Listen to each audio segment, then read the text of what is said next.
네, 여러분 안녕하십니까. 시사 365 14호 한번 시작해 보도록 하겠습니다. 제목은 뭐냐면 넷플릭스와 AI 시대의 작가예요, 작가. 그래서 이 딱 제목을 보면 무슨 생각이 들어야 되냐면 뭔가 넷플릭스 얘기하고 AI 시대 얘기할 텐데 그 중에서도 뭐의 핵심이 맞춰져 있다? 작가의 핵심이 맞춰져 있는 겁니다. 해가지고 발문을 한번 읽어볼게요. OTT와 AI 시대가 도래하면서 근로 여건 악화를 우려한 미국 작가들이 대규모 파업을 시작한 지 한 달이 지났다. 한국에서도 OTT와 AI를 바라보는 현장 노동자들의 시선은 똑같이 불안하지만 미국 작가들처럼 큰 목소리를 내기는 어려운 구조다. 보면은 지금 무슨 얘기하고 있냐면 OTT 서비스에 대한 얘기를 하고 있는 거예요. 그거랑 같이 AI에 대한 이야기 하고 있는 겁니다. 그죠? 일단 시작에 앞서서 OTT 서비스가 뭔지 알아야 될 거 아니에요. OTT 서비스가 뭡니까? 예시에 뭐가 있어요? 넷플릭스 대표적인 게. 그 다음에 뭐 있을까? 또 예시 중에서 왓챠 이런 거 있겠죠. 그 외에도 쿠팡 플레이 이런 거 있잖아요.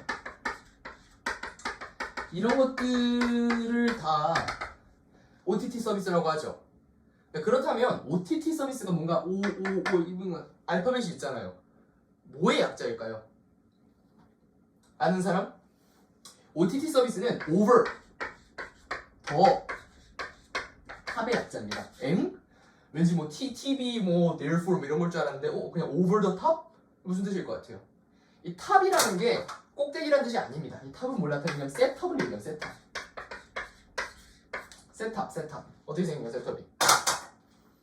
이렇게 생긴 셋탑이라고 그러잖아요. 셋탑 박스 아니에요, 셋탑 박스. 이 셋탑 박스랑 뭐랑 연결돼 있어요? TV랑 연결돼 있죠. 그래가지고 안에서 이렇게 나오는 거잖아요.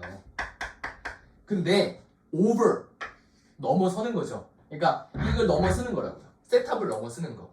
그러니까 셋탑이 있는 TV는 셋탑밖에 못 본단 말이에요. 셋탑에서 제공하는 것만. 가령 뉴스라든지 최근 유행하는 드라마 이런 거밖에 못 보지만 OTT 서비스는 뭐예요? 그 셋탑을 넘어섰으니까. 가령 타이타닉 같은 거 이런 걸 언제 보겠어요? 개봉한 지 한참 돼서 방송에서 안 틀어주잖아요, 잘. 근데 이런 것도 볼 수 있단 말이에요. 이런 게 OTT 서비스입니다. 오케이? 그런데 이어서 읽어보면은 근로 여건 악화를 우려한 미국 작가들이 대규모 파업을 시작했다는 거예요. 여기서 뭐가 나오는 거예요? OTT 서비스랑 같이 작가가 나오는 거예요. 그래서 작가 얘기가 시작이 되는데 한번 이제 서론을 마치셨으니까 지우고 한번 이야기를 시작해 볼게요. 그렇다면 왜 OTT 서비스 이야기를 하는데 작가들이 나올까? 그런 생각들을 좀 해봐야 되는 거죠. 지금 우리는 이 글을 읽으면서 계속해서 뭘 신경 써야 되냐면 이 OTT 서비스랑 뭐의 연관성? 작가를 생각해야 돼, 작가. 그러면서 또 한편으로 뭐도 생각해야 돼요? AI도 생각해야 되는 거예요. 이 세 가지, OTT와 작가와 AI. 제목에 있는 거를 그대로 따라가면 됩니다. 넷플릭스, AI, 작가. 오케이? 그래서 이제 미국 작가들이 뭐를 염려했대요? 바로 근로 여건이라는 걸 염려했다고 합니다. 그래서 미국 작가들의 근로 조건 이야기가 나와요. 그렇다면 우리가 요즘 추측을 해볼 수 있는 게 아무래도 이 OTT 서비스가 근로 조건에 영향을 미쳤나 보다 이렇게 생각할 수 있겠죠. 해가지고 이것 때문에 뭘로까지 이어졌다는 겁니까? 파업으로까지 이어졌다는 거예요. 파업. 그래서 어떤 내막이 있는지 한번 찾아봅시다. 배경일 한번 읽어보겠습니다. 배경일. 지난 2일 미국 작가조합 WGA는 1만 1,500여 명 규모의 조합원들과 함께 대규모 파업에 돌입했다. 2007년 인터넷 다운로드 수익 배분을 주장하며 파업을 벌인 후 16년 만이다. 이건 중요한 게 아니에요. 이들은 파라마운트, 넷플릭스 등 미디어 기업 본사 앞에서 OTT, 스트리밍 시대의 종사자 처우 개선과 AI 최종 시나리오 작성 불가 등 규제안을 요구하고 있다. 그래서 두 가지를 요구하고 있는데 이 미국 작가들이 뭐를 요구하고 있냐면 두 가지를 요구하고 있는데 첫 번째는 뭐냐면 근로자 처우 개선.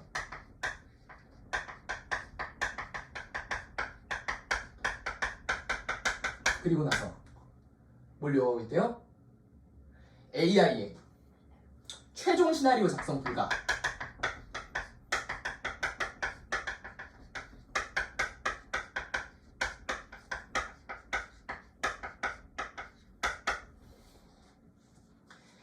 일단 근로자 처우 개선은 당연한 거겠죠. 당연히 파업하는데 그럼 근로자 처우를 개선해달라고 이야기를 하지 근로자 처우를 낮춰달라고 얘기하지 않겠죠. 그래서 이건 이해가 가. 근데 AI의 최종 시나리오 작성은 왜 안 된다고 하는 걸까? 이런 것도 계속해서 이거는 사실상 되게 자연스럽게 이해가 돼요. 오케이, 자연스럽게 이해가 되는데 얘는 Y라는 의문부가 뜬단 말이에요. 그럼 이런 것들을 여러분들이 좀 헷갈리는 왜 AI는 최종 시나리오 작성이 안 될까? 이런 것들을 좀 생각하면서 읽어보면 됩니다. 글을. 작가들은 OTT 도입 이후 업무 강도가 강해지는 동시에 임금은 줄어들었다고 주장한다. 그래서 뭐라고 주장하는 거예요, 작가들이? AI가 아니라 OTT가 도입된 이후에 어떤 변화가 생겼대요, 작가들이? 업무 강도가 강해진대.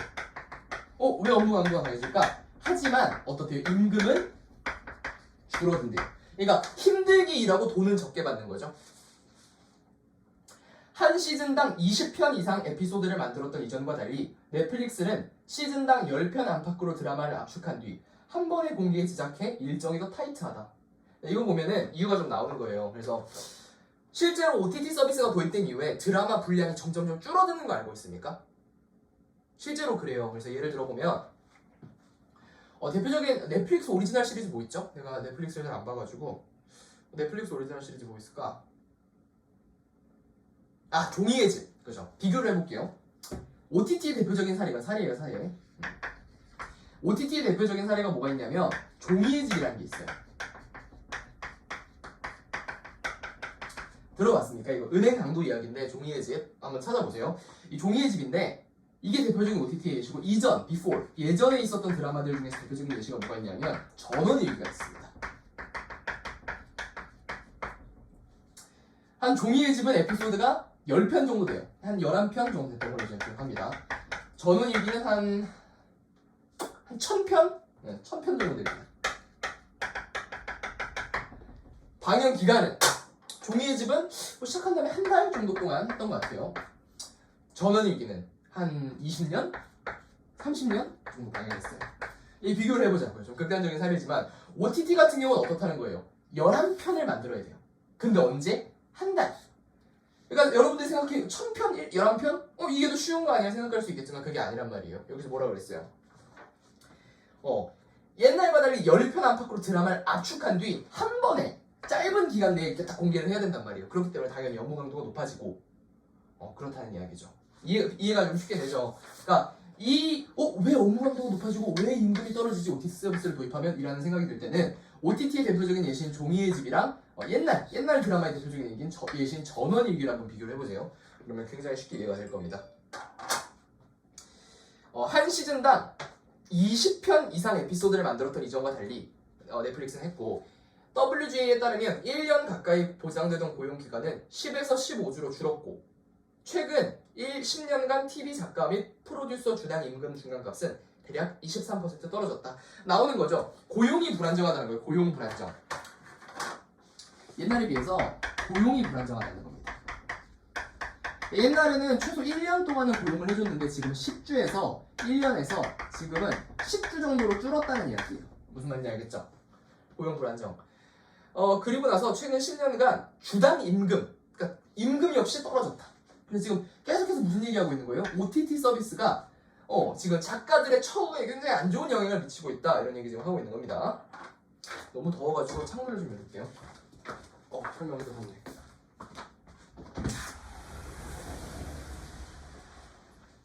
봅시다.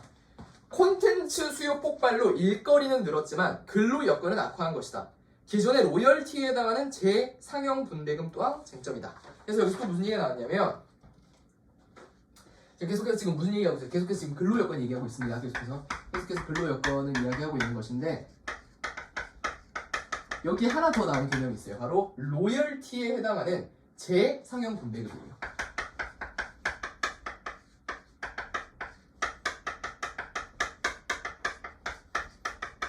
자,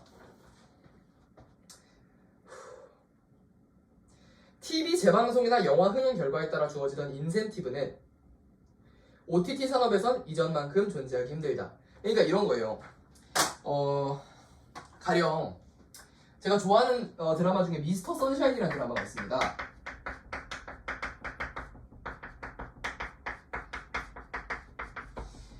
미스터 선샤인의 드라마에서 원래 예상하던 흥행 수입이 100억이었다고 쳐봐요. 그런데 얘가 예상외로 너무 흥행을 많이 한 거야. 100억을 흥행할 거라고 예상했던 작품이 1000억을 흥행했다고 해봅시다. 그러면 원래 옛날 같은 경우는 작가나 제작사한테 100억만 흥행할 것으로 예상했었는데 1000억이나 흥행했네? 그럼 내가 너네한테 돈 한 3배씩은 더 챙겨줄게. 이렇게 이야기가 됐는데 현재 OTT 서비스는 어떻다는 거예요?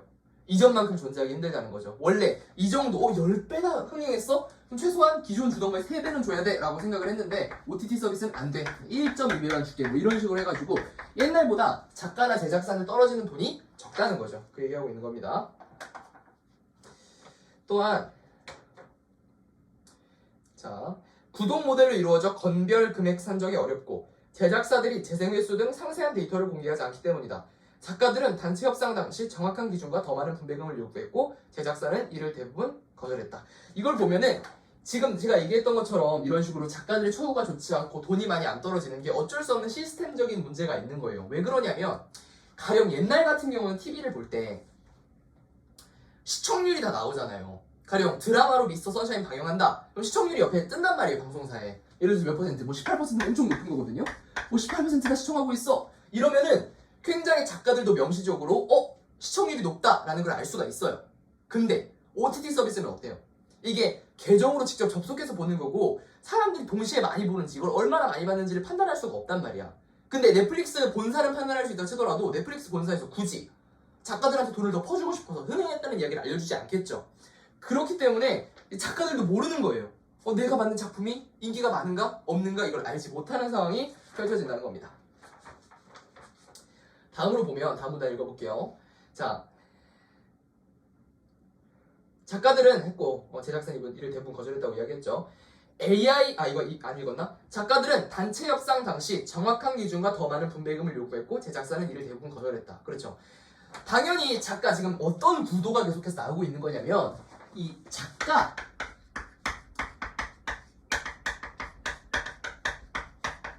제작사랑의 대결 구도가 계속해서 나오고 있는 거예요. 가령 작가가 미스터 선샤인을 쓴 김은숙 작가님이다 라고 하면은 제작사는 어디겠어요?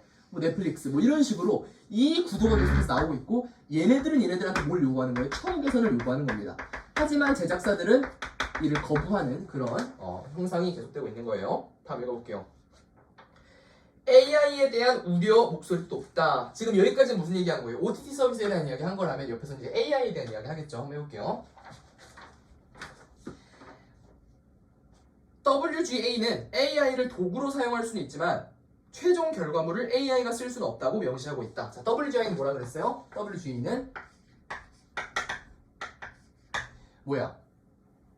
AI를 도구로는 쓸 수 있어요. 하지만 뭐라고 했어요? 최종 결과물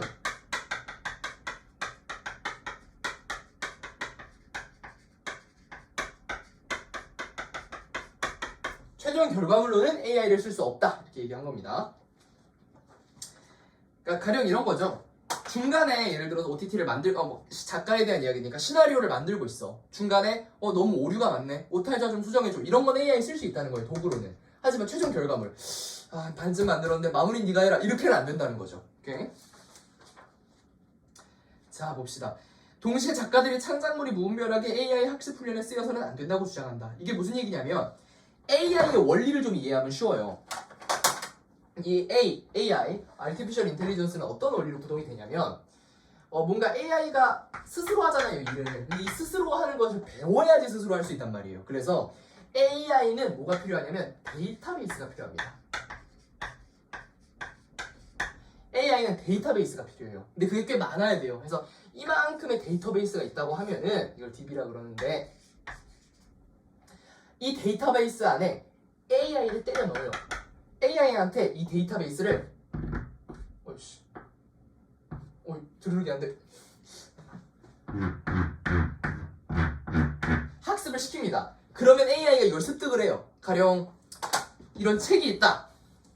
그러면 이 책을 AI한테 주는 거야. AI가 이걸 다 읽으면서 학습을 해요. 이 내용을 바탕으로 글을 쓰는 겁니다. 이런 식으로 사용이 되는데 여기서 말하는 무분별하게 학습 훈련에 쓰여서는 안 된다는 거는 AI를 이 작가 역할을 하기 위한 AI를 만들겠다고 무분별하게 다른 작가들의 작품을 갖고 와가지고 AI한테 훈련 용도로 주면 안 된다는 거예요. 왜냐면 이건 저작권 위반이니까, 그죠? 이번 파업은 AI의 등장으로 인한 창작 노동자들의 불안이 전국적으로 드러난 첫 사례로 꼽힌다. 그렇죠. 그래서 창작 노동자의 불만이 전국적으로 드러난 첫 사례로 꼽힌다. 아까 지금 파업 얘기했잖아요. 이런 것들이 창작 노동자가 불만을 제기한 거의 첫 번째 사례라는 거예요. 왜냐면 창작 노동자들이 불만을 제기하고 파업한 사례가 많이 없었어요. 왜? 이들이 창작 노동자이기 때문인데 주로 이게 창작의 영역은 이런 식의 파업은 잘 일어나지 않습니다. 왜냐하면 창작이라는 영역 자체가 굉장히 기계가 침범하기 어려운 영역이라고 생각되어 왔던 영역이에요. 창작이라는 영역이. 그 노동의 종말이라는 책이 있습니다. 노동의 종말이라는 책을 읽어보면 기계가 인간 사회를 잠식해 나가는 모습을 볼 수 있어요. 그러니까 이런 데에서는 러바이트 운동 등 수많은 노동자들이 파업을 하고 항의를 합니다. 내가 기존에 망치질 하던 일을 하고 있었는데 이거를 찍는 로봇이 나왔어. 그럼 난 일자리를 잃잖아요. 이런 거를 막기 위한 파업을 하는 거예요. 그래서 창작 노동자들은 보통 이런 파업에 참여를 안 합니다. 왜? 창작의 영역은 기존까지 로봇이 침범하지 못했으니까. 근데 이제 와서 AI가 등장하게 되면서 창작 노동자들의 자리도 위태로워지면서 첫 번째 파업이 시작됐다는 이야기입니다. 현지 언론 보도를 보면 제작사들이 최근 AI가 만든 대본 초안을 작가들에게 수정하라고 지시하는 등 현장에서는 이미 분업이 이루어지고 있는 상황이다. 그러니까 옛날에는 사실 작가들이 처음부터 끝까지 다 썼을 거 아니에요. 요새는 뭐가 이루어지고 있다는 거예요? 분업이 이루어진다는 거예요. 분업의 탄생 배경은 다들 알고 있나요? 분업은 일을 효율적으로 하기 위해서 만들어낸 게 분업이에요. 옛날에 핀을 만들었다고요. 옥핀. 이 핀을 한 사람이 처음부터 끝까지 직접 만들려면 하루에 10개도 못 만들어요. 근데 한 사람은 꼬부리기만 하고 한 사람은 꼽기만 하고 한 사람은 망치질만 하고 해서 분업을 시키잖아요. 그럼 한 사람당 1000개꼴로 만들 수 있어요. 이런 게 분업인데 이것과 마찬가지로 AI가 더 잘하는 영역이 있을 거고 작가가 더 잘하는 영역이 있겠죠. 그러면 AI는 그걸 시키고 작가는 이걸 시키는 거예요. 가령 오탈자 점검 같은 거 사람이 잘하겠어요? AI가 잘하겠어요? AI가 잘하겠죠. 이런 거는 AI를 시키고 사람들은 뭐 가령 감정을 녹여낸 문구라든지 비유법 이런 것들을 하는 거예요. 그래서 이런 식의 흐름인 것이고, 자 봅시다. 넷플릭스, 아마존, 애플 등이 소속된 AMPTP는 코로나19 이후 구독자가 줄면서 산업 자체의 어려움을 겪고 있다고 주장한다. OTT로 대표되는 스트리밍 시장은 전형적인 승자 독식 플랫폼 경제다. 그래서 뭐라 그랬냐면 OTT 서비스가 뭐라는 거예요 지금. OTT 서비스는 승자 독식이다. 승자 독식이 뭔지는 알죠? 그러니까 승자는 다 먹고 패자는 아무것도 못 갖는 거. Win or nothing 그런 거죠. 적자를 감수하면서도 출혈 경쟁을 벌이고 있는 많은 기업들은 비용 절감을 우선 목표로 두고 있다. 앞으로도 극적 타결이 쉽지 않아 보이는 이유다. 되게 중요한 부분인데 이 승자 독식이기 때문에 뭐가 나타나냐면 출혈 경쟁을 벌이고 있다는 거예요. 집중합시다. 이게 되게 중요한 부분이에요. 출혈 경쟁을 벌이고 있고 이것으로 인해서 비용 절감이 필요해지고 이로 인해서 처우 개선이 어렵다. 무슨 이야기인지 알겠습니까? 자, 얘기를 해볼게요. 승자 독식이라는 말이 왜 중요하다고 내가 아까 이야기를 했냐면 자, 여러분 넷플릭스 결제하고 왓챠 결제하고 쿠팡플레이 결제하고 이재용도 그렇게 안 하죠? 하나만 할 거 아니야. 하나만 보통. 왜냐면 다 비슷하니까 나오는 내용이. 넷플릭스를 보든지 왓챠를 보든지 뭐 쿠팡플레이를 보든지 셋 중에 하나만 한다고요. 근데 그 중에서 여러분이 가격대가 다 비슷해서 하나를 결정한다고 하면 좋은 걸 결제하겠어요? 싫은 것까지 같이 결제해 주겠어요? 좋은 거 하나만 결제할 거 아니야. 그러니까 이게 승자 독식이라는 거예요. 승자 독식. 그 업계에서 점유율이 제일 높은 하나만 계속해서 그 고객들을 계속해서 끌어모으는 거라고. 친구가 넷플릭스 보면 나 넷플릭스 최근에 이거 봐더니 재밌더라. 넷플릭스 오리지널 시리즈. 그럼 나도 넷플릭스 결제하기 이렇게 된단 말이에요. 그렇기 때문에 승자가 그 사업 전체에서 대부분의 이런 이익들을 취하는 구조예요. 그렇기 때문에 이 승자가 돼야 될 거 아닙니까? 이 승자가, 그죠? 이 승자가 돼야 될 거 아니에요. 패자가 되면 아무것도 없는데 승자가 독식하는데, 그러니까 승자가 돼야 되니까 뭘 한다?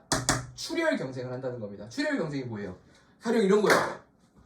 칼을 들고 싸우는데 나도 칼에 찔려. 그럼 나 피 나죠? 나 죽어가죠? 그런대로 난 같이 칼을 찌르는 겁니다. 이런 걸 출혈 경쟁이라 그래요. 무슨 의미겠어? 예를 들어서 가격 측면에서 봐도 그래요. 가격 측면에서 봐도 OTT 서비스 싸잖아요. 솔직히 말해서. 그게 막 부담스러워서 못 볼 정도가 아니잖아요. 그 이유가 뭐겠어? 바로 이 출혈 경쟁의 일종인 거예요. 회사 입장에서는 가격을 낮추면 물론 많이 팔리겠지. 경쟁력이 생기겠지. 가격 경쟁력이 생기지만 그만큼 가격을 낮추는 건 회사 입장에서 굉장히 위기가 큰 거예요. 위기라기보다는 위험성이 큰 거예요. 왜냐하면 가격을 낮추게 되면 벌어들이는 돈이 줄어드는데, 그러면 회사 입장에서는 직원들 월급 주기가 어려워지고 유지하기가 어려워지는데도 불구하고 그러한 이런 출혈을 감수하면서 경쟁을 한다고요. 왜? 승자가 되기 위해서. 그러기 위해서는 어떻게 해야 되겠어요? 비용을 절감해야 된다고. 출혈 경쟁하기 위해서 가격 경쟁력 낮추고 막 최대한 인력 끌어모아서 어떻게든 싼 값에 좋은 퀄리티를 제공해서 승자가 되려면 들어가는 비용을 절감해야 될 거 아니에요. 비용을 절감해야 되잖아요. 그 비용 절감하기 위한 OTT 서비스에서는 유일하게 들어가는 비용이 뭐겠어요? 인건비 아니겠어요? 그러니까 처우를 개선할 수 없다는 거죠. 작가들을 쉽게 말해서 쪼아야 된다는 거예요. 야씨, 돈 안 주는 빨리 만들어내, 이렇게 쪼아가지고 돈을 빼내야 된다는 거죠. 그게 바로 이러한 안 좋은 흐름이 발생하는 이유라는 겁니다. 그렇기 때문에 앞으로 극적 타결이 쉽지 않아 보이는 이유가 되는 겁니다. 왜? 승자가 되기 위해서. 이런 사업 구조에서 이거는 전체적으로 뭐냐면, 지금 이거는 다 뭐야? 이거는 사업 구조의 모순이에요. 사업 구조의 모순. 애초에 구조 자체가 이렇게 돼 먹은 거야. 응? 봅시다. OTT의 습격은 미국만의 일이 아니다. 이미 한국도 주도권이 기존 미디어에서 OTT로 이미 넘어왔어요. 더 이상 사람들 TV 안 보죠. 예능 안 보죠. 다 넷플릭스에서 다시 보기로 보죠. 많은 현장 제작진들이 플랫폼 구조에서 임금을 받고 있다. 그러니까 이런 구조에서 OTT 서비스 소속돼서 임금을 받고 있는 거예요. 근로 여건 악화도 그대로다. 제작비는 늘었지만 지식 재산권을 넷플릭스가 가져가는 등 제작사 수익은 그대로거나 오히려 떨어졌다. 이렇게 되면 좀 헷갈릴 수 있겠다, 그지? 그래서 좀 내가 수정을 할게요. 왜 수정을 한다 얘기했냐면, 내가 여기가 제작사라고 썼죠. 작가랑 제작사의 대립구조다. 보니까 여기서는 OTT 서비스에서는 이 제작사를 이렇게 구분하면 안 되겠네. 조금 더 그냥 명확하게 OTT라고 써놓을게요. 왜냐면 여기 글을 읽다 보니까 작가랑 제작사를 동일시하는 지문도 있네. 그러니까 여기서 제작사는 작가가 소속된 곳이라고 봅시다. 오케이? 여기서 제작사는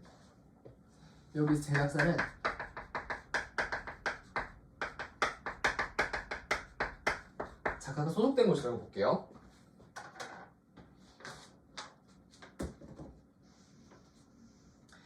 제작비는 늘었지만 지식재산권을 넷플릭스가 가져온 등 수익은 오히려 하거나 그대로 떨어졌다. 제작사에게 임금을 받는 현장 스태프들은 근로계약서를 작성하지 않으며 열악한 처우를 버티고 있다. 계속 같은 얘기 하고 있죠. 처우가 안 좋다. 전형적인 원하청 구조에 넷플릭스를 상대로 노동자가 협상하기도 어려운 사정이다. 원하청 구조란 말을 알아야 돼요. 이 원하청 구조가 뭐냐 도대체? 응? 원하청 구조란 이런 거예요. 하청 맡긴다 그런 얘기 들어봤죠? 그러니까 위에 거대한 기업이 하나 있는 거예요. 휴즈 컴퍼니가. 얘네들이 많은 제작사들, 작가들이 포함되어 있는 이런 것들을 받고 있단 말이야. 얘네들이 위쪽에 전달하는 거예요. 뭐를? 비디오, 영상들을. 그 얘네들이 이거를 받고 방영을 하는 거죠. 근데 생각해봐요. 위에 OTT 서비스를 운영하는 데는 거대한 컴퍼니 하나지. 근데 얘네들은 여러 개잖아요. 그러면 하나 잘려도 콧방귀가 끼겠습니까? 그러니까 노동자들이 넷플릭스 우리 돈 안 주면 못하겠어 이렇게 하면 그래 알았어 너네랑 일 안 해 너 나가 이렇게 하면 어떻게 하겠냐는 거예요. 그렇기 때문에 노동자가 협상하기도 당연히 어렵겠죠. 이신정석 문화예술노동연대 대표는 이 미디어 오늘과 통화에서 영화 제작 현장에선 회사와 근로계약을 맺었던 스태프들이 OTT로 넘어오면서 근로계약을 잘 안 맺고 있다. 과거에는 영화 제작사들이 단체 협약도 맺고 이랬는데 이제 돈은 OTT 쪽에서 내고 제작은 외주 제작사에서 하고 있으니 구조가 이전과 바뀌고 있는 상황이라는 거예요.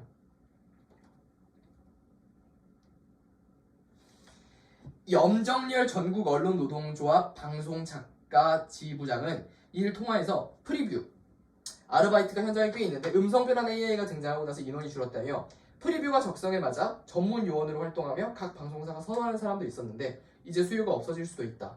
그 외 자막, 나레이션 등 현장에서 위협을 느끼고 있는 지점은 많다. 고 말했다. 하지만 국내 창작 노동자들은 미국만큼 큰 목소리를 내기가 어렵다. 할리우드 역사가 오래 주기적으로 단체 협상을 맺는 미국과는 기반이 다르다. 미국에서 벌어진 이번 파업도 3년마다 진행되는 단체 협약 과정에서 나왔다. 한국은 조합 조직 구성이 역사적으로 약하고 당국과 대중의 관심도도 떨어진다. 언론 또한 K드라마의 성공 신화를 주로 조명할 뿐 현장의 목소리는 소외했다. 보니까 여기서는 우리가 어떤 부분을 주목해서 봐야 되냐면 크게 두 가지의 구도를 봐야 됩니다. 하나는 뭐냐면 AI로 인한 실험 문제예요. 아까 얘기했던 것처럼 프리뷰했던 사람 음성 변환 AI가 등장하면서 입장을 잃었죠. 그래서 AI로 인한 실험 문제를 하나 첫 번째 포인트로 봐야 되고 두 번째 포인트로는 뭘 보면 되냐면 바로 작가들의 처우입니다. 물론 여기는 실험 문제도 포함되겠지만 그걸 넘어서 받는 임금 자체가 적다는 거예요. 아까 얘기했지만 이런 승자 독식 그리고 나서 옛날에 드라마 진짜 막 드라마 같이 TV, OTT 전 서비스에서 방송을 진행할 때는 계약도 잘 해주고 정직원으로 잘 채용해주고 그랬다고요. 근데 OTT는 이제 어떻게 한다고 그랬어요? 돈은 OTT에서 내고 작가들 페이로만 쓰고 뭐 이런 식으로 하면서 작가들의 처우가 안 좋아지고 있다 뭐 이런 부분도 좀 짚어야 되는 겁니다. 다음 새로운 형태 볼게요. 새로운 형태 OTT 구조엔 법의 사각지대가 명백히 존재한다. 하지만 당국과 대중의 무관심 아래 제도 개선은 느리기만 하다. 성상민 평론가는 OTT는 법적으로 영화 비디오라 하기 애매하다. 미개봉이면 영화사에서 이것을 OTT라는 이유로 기존 영화판에서 보장했던 것을 안 하려는 경향이 있다. 영화 방송 OTT, 디지털 콘텐츠 등이 법체계상 다 조각조각 합쳐지는 상황에서 생기는 사각지대를 자본들이 최대한 많이 활용하고 있다고 본다. 이신 정석 대표는 여야 관계없이 의원들과 만나보면 구조적 문제에 다 공감했다. 그래서 정치계도 지금 보니까 원래 정치계가 이런 거에 공감 잘 안 하는데 지금 정치계의 공감 역시 받고 있는 상황이에요. 상황적인 맥락이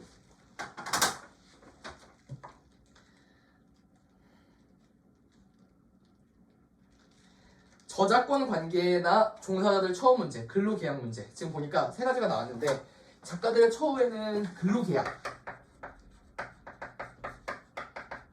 임금, 저작권 이런 것들이 포함되어 있는 거죠. 이런 것들이 법이 미비되어 있네. 이렇게 풀어야겠네. 다 동의한다. 하지만 결국 실행이 되지 않는다. 핵심은 정부 당국의 태도라고 본다. 시장의 크기만 키우려는 정부 기조에 따라 정책을 추진하는 과정에서 엇박자가 난다. 더군다나 이번 정부 이후 노동조합의 활동을 더 이상하게 보지 않나 산별 교섭을 만들기 어려운 구조라고 말했다. 그러니까 지금 정부는 어떤 거예요? 정부는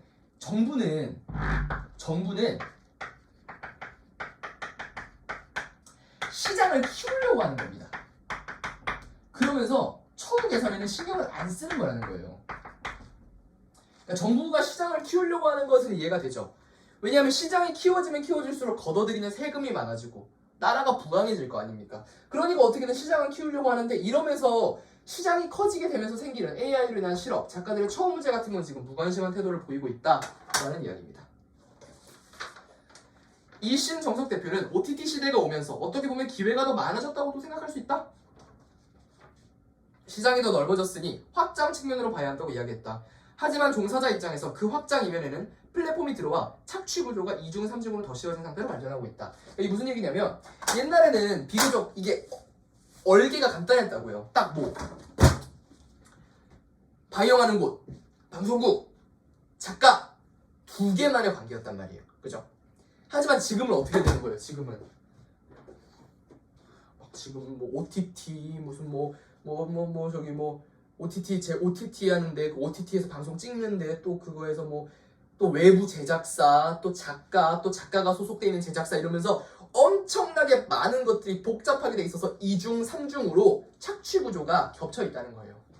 그러니까 이게 이런 식으로 문제가 생기는 가장 큰 원인 중에 하나가 이게 구조가 복잡해지면서 문제가 생기거든요. 왜냐하면 옛날에 보통 구조가 단순하게 많았고 최근 들어서 구조가 복잡한 식의 기업체가 많이 생기는데 이런 식으로 단순하게 1대1로 연결되어 있는 구조 같은 경우는 문제가 잘 안 생겨요. 문제가 생기면 일로 받치면 둘이 해결하면 되거든. 근데 이런 식으로 막 많아지잖아요. 여기 위에 또 뭐가 있고 뭐 이런 식으로. 그러면은 책임 소재에 대한 이야기도 많아지고 되게 문제 해결이 복잡해집니다. 그래서 뭐 이런 식으로 문어발처럼 얽혀있는 이런 기업체들의 특징이에요. 배경 2 봅시다. AI 웹툰, 별점 테러 이어 보이콧 확산. 왜? 창작자와 AI의 충돌. 그래서 이제는 무슨 얘기 하겠어요? 창작자와 AI의 충돌 이야기를 한다고 합니다. 자, 웹툰 영역에서 지금 아까 넷플릭스 계속 얘기하면서 OTT 서비스 얘기했지만 이제 무슨 얘기 하겠다는 거예요? 바로 웹툰.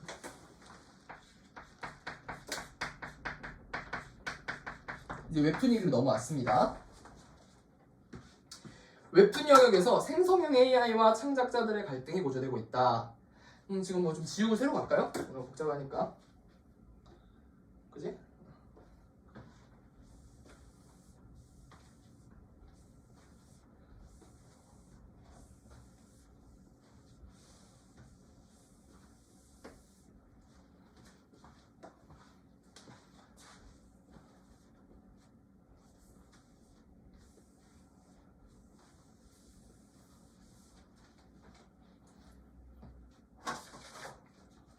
지금 웹툰 얘기하겠다는 겁니다. 웹툰.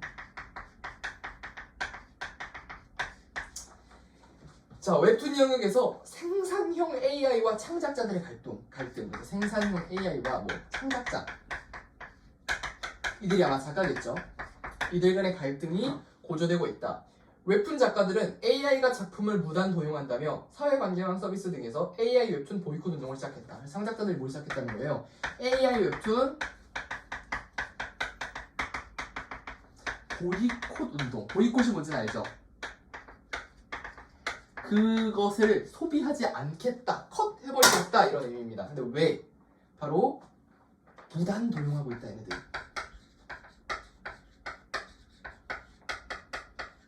이런 이야기를 하면서 보이콧 운동을 벌이고 있는 실정이다. 그래서 일부러 점수를 낮게 주는 등 별점 테러를 이어가고 있다. 이번 충돌은 음악과 소설 등 다른 분야로도 확산할 수 있어 사회적 논의가 본격화할 것으로 보인다. 그러니까 지금 단순히 웹툰이지만 이런 게 뭘로도 확대될 수 있다. 음악, 소설 등 AI, 생산형 AI가 뭔가 개입할 수 있는 모든 부분으로 확산될 염려가 있기 때문에 사회적 합의가 필요하다, 논의가 필요하다. 전문가는 AI를 막기보다는 작가와의 논의를 통해 저작권을 침해하지 않을 방법을 마련해야 한다고 조언했다. 그렇죠. 그러니까 전문가들이 AI를 계속해서 탄압해, AI를 못 쓰게 해, 그런 것보다는 뭐가 낫다? 저작권을 침해하지 않는 이런 무단 도용 같은 것을 막을 수 있도록 하는 합의가 필요하다는 얘기를 지금 계속해서 하고 있는 거예요. 합의.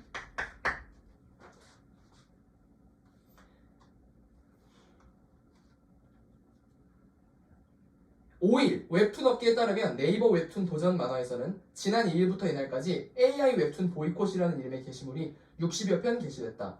트위터 등의 SNS 등에서도 유사한 글이 퍼지고 있다. 도전 만화는 누구나 웹툰을 올릴 수 있는 네이버 웹툰의 아마추어 창작자 플랫폼이다. 그래서 합의가 필요하지만 계속해서 지금 어디 쪽으로 지금 쏠리고 있을까? 보이콧 운동이 계속되고 있다. 이런 말입니다. AI 웹툰 보이콧은 제각기 다른 이용자 아이디로 게시됐다. 게시물을 누가 제작했는지 등은 확인되지 않았다. 게시물에는 AI 활용 웹툰이 지닌 문제점 등이 관한 내용이 담겨 있었다. 이들은 AI가 만든 그림은 단 한 장도 저작권에서 인정하지 않는다. 그래서 이게 뭐야? AI가 제작한 거를 어떻게 하겠다? 얘는 저작권 인정 안 하겠다.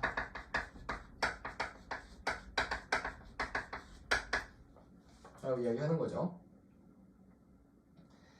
기술의 발전을 반대하는 것이 아니다. 무단 도용과 복제, 짜집기한 이미지, 훔친 그림의 상업적 이용, 초상권 침해를 반대한다고 밝혔다. 또 네이버에 올린 작품이 향후 AI 학습에 활용될 것이라는 우려도 나왔다. 아까 지적했던 부분이에요. 어디 써놨지? 그러니까 이 AI가 이게 단순하게 만드는 게 문제라는 게 아니라 AI가 만들기 위해서는 이 데이터베이스가 필요한데 이걸 만드는 과정에서 다른 사람의 작품들을 무단 도용한다. 이런 이야기가 또 계속되고 있는 겁니다. 네이버 약관은 회원이 네이버 웹툰 서비스 내에 게시하는 게시물은 네이버 웹툰 및 네이버 서비스를 위한 연구 목적으로 활용될 수 있다고 명시했다. 그러나 이 조항이 AI의 작품을 학습시키는 근거가 될 수 있다는 주장이 제기됐다. 그러니까 여기서 보면 뭐라 그랬냐면 연구용으로 쓰일 수 있다고 이야기했어요. 이 연구용이라는 게 AI 웹툰을 위한 데이터베이스에 활용될 수 있다라는 주장이 제기됐다는 거죠. 네이버 웹툰 측은 도전 만화와 베스트 도전, 공모전 출품작 등의 웹툰을 자사 AI 학습에 활용하지 않겠다고 향후에도 그럴 계획이 없다. 그러니까 네이버에서는 아예 네이버에서 뭐라 그래요? 네이버에서는 나 그럴 계획 없어. 안심해 여러분 이렇게 얘기한 거죠.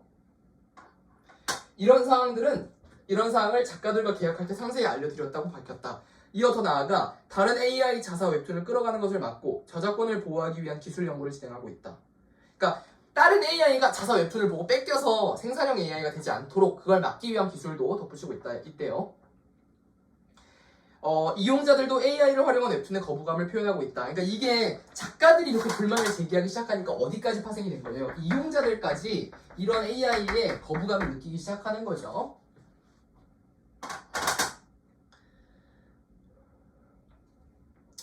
게시물에는 잠깐만요. 네이버 웹툰에서 지난달 말 연재를 시작한 신과 함께 돌아온 기상왕님은 AI로 제작되는 의혹에 휩싸여 별점 테러를 당하고 있다. 제작사가 후보정 과정에서만 AI를 썼다고 밝혔지만 별점이 2점대 10점 만점에 머물고 있다. 독자들은 저작권 문제와 함께 AI로 만든 그림에서 나타나는 특징, 이상한 손가락 모양과 어색한 구도 등의 불쾌감을 드러냈다. 그러니까 AI가 만든 만화에만 드러나는 그런 일종의 특징, 시그널 같은 게 있나 봐요. 이런 시그널을 포착해가지고 이상한 손 모양이 나온다든지 뭐 이런 것들을 포착해가지고 지금 뭔가 반대하고 있는 그런 모양입니다. 논란이 커지자 웹툰 플랫폼 등들은 공모전에서 AI 기술을 적용한 작품의 출품을 금지했다. 네이버 웹툰은 최근 지상 최대 공모전 1차 합격자들에게 2차 접수 작품에는 생산형 AI 활용이 불가능하다고 안내했다. 카카오 웹툰은 게릴라 공모전에서도 선발 제외 대상으로 인손인그, 인간손으로 인간이 그린가 아닌 작품을 명시했다. 해외에서도 유사한 논란이 잇따르고 있다. 올해 1월 세계 최대 이미지 판매 기업인 게티 이미지는 생산형 AI 업체인 스테빌리티 AI에 저작권 침해 소송을 제기했다. 2월에는 미국 저작권청이 이거 지금 무슨 얘기예요? 자기네 이미지를 뺏겨서 AI가 사용했다 뭐 이런 이야기겠죠. 게티 이미지는 생산형 AI 업체인 했고 소송 제기했고 2월에는 미국 저작권청이 만화 새벽의 자리야에서 AI로 이미지를 만든 부분의 저작권을 인정할 수 없다. 국내에서는 문화체육관광부가 AI 저작권법 제도 개선 워킹 그룹을 꾸려 저작권법 내 가이드라인을 마련하는 방안에 대해 논의하고 있다. 이렇게 얘기했습니다. 지금 전체적으로 흘러가는 이야기를 다 살펴봤고 지금 학생 답안 같은 경우는 작가들의 현실을 정리해라 얘기했죠? 이게 작가들의 현실이 되겠고 AI 웹툰에 대한 자신의 생각은 뭐 굳이 말할 필요 없겠죠? 해서 지금 정리를 해봤는데 사실 여기서는 집중할 게 그거예요. 딱 얘가 얘기했죠. 이 두 가지를 보면 돼. 두 가지 구도가 있다는 거예요. AI로 인한 실업 구도와 작가의 처우 구도가 일단 배경 1에서는 그렇게 설명이 되고 있고 그 이후에 웹툰 문제인데 일단 1번부터 배경 1부터 보면은 AI로 인한 실업이 문제가 된다는 거죠. 왜 AI로 인한 실업이 문제가 될까? 인간이 할 수 있는 것보다 생산형 AI, 그죠? 생산형 AI는 훨씬 많은 일을 할 수 있어요, 그죠? 사람이 밤새서 그림 한 장을 그릴 때 얘네들은 10편씩 만든다고 만화를. 뭘 가지고? 기존에 학습한 데이터베이스, 사람이 그린 만화 데이터베이스를 가지고 사람이 그린 것처럼 엄청 많은 만화를 만들어내요. 그렇기 때문에 회사에서 이걸 쓴다고. 근데 그걸 회사에서 써버리면 그 역할을 하던 기존의 사람들은 일자리를 잃게 되겠죠. 그러니까 그런 것에 대한 지적을 지금 하고 있는 거예요. 생산형 AI로 일단 문제. 작가들의 처음 문제 얘기했죠. 기존에 단순하게 KBS, 작가 일동 이런 식으로 작품을 만들었을 때보다 OTT 서비스, 작가, 그에 딸려있는 수많은 하청업체들 이런 구조가 훨씬 더 작가들의 처우에 있어서 불합리하다는 거예요. 왜? 이것은 승자 독식 사회거든. KBS, MBC는 서로 막 승자 독식 사회가 아니죠. 근데 OTT 서비스는 승자 독식 사회이기 때문에 출연 경쟁을 하게 되고 비용 절감이 필수적이고 처우 개선 문제는 뒷전으로 될 수밖에 없다는 이야기입니다. 그래서 웹툰 문제를 보면은 계속해서 이야기하는 게 AI예요. 이 창작 AI.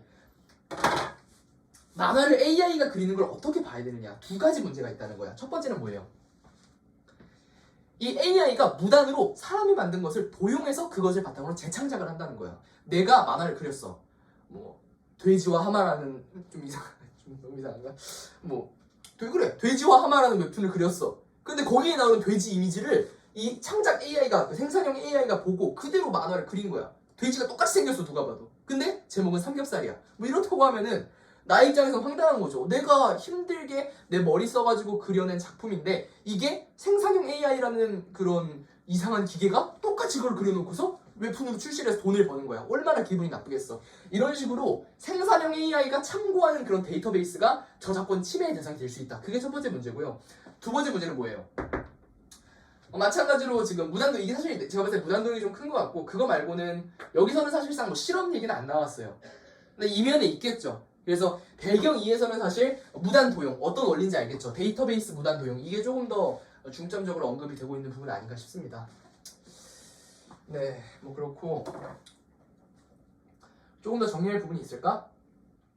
이 글은 진짜 솔직하게 얘기하면